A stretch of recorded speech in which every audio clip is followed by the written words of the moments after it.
what about Hufanga and Greenlaw, like the long term?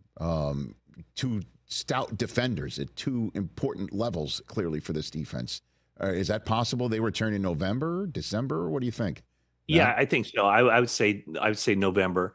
Like I said, after the bye week, so there's two more games. So Hufanga was placed on IR before the last game, so he would have to sit out one more game after the bye week. And then Greenlaw, he had told me that he's not coming back until he's ready to come back and he can step in and be the same player he was before he left. So his eyes really, since the Achilles surgery, was to make an impact in the playoffs and to return to the Super Bowl and have a huge impact in the Super Bowl. So that's kind of what the 49ers mindset has been from the offseason program to this point. We all know how difficult it is to get to the Super Bowl.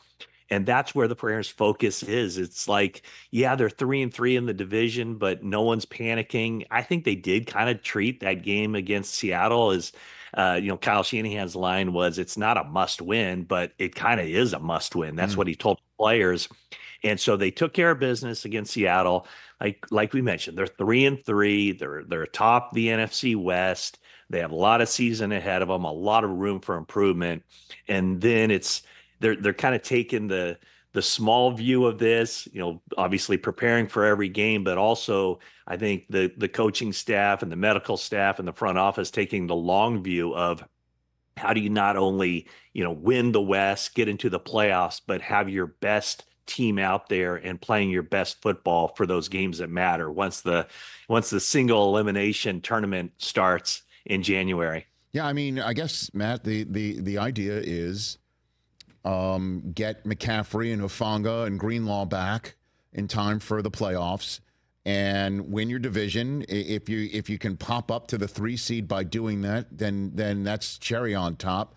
Otherwise, they're going to be maybe the most dangerous 4 seed, right? Or if they don't win their division, the 6-7 seed you don't want to face in the wild card round. Like is that the scenario of their NFC title defense season as we're sitting here right now, Matt? I think so. I think when you look at the NFC, there's certainly not one team that you look at and go, "Oh, they're the prohibitive favorite to win this thing."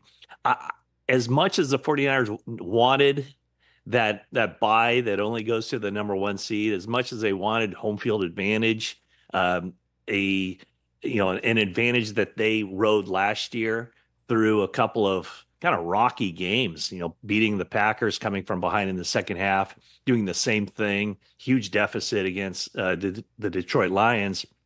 I don't know that any team should feel like it's just overwhelming odds to overcome if you have to go on the road in the NFC. So I think that's where the 49ers are right now. And nobody's talking about the number 1 seed. So it means they're going to have to play every week of the playoffs. It means that more than likely they're going to have to win one or more road games. So I think that's kind of the mindset where this team is. But I mean, we're talking about January and it's kind of crazy to think about it. I mean, it's still so many weeks away. I mean, 11 more regular season weeks for the 49ers to figure this thing out, both offensively, defensively, and especially special teams where they've really struggled, and then get their players back so that they're a much stronger team in December than they are right now. Catch the Rich Eisen Show every single day on the Roku Channel, 12 to 3 Eastern, for free.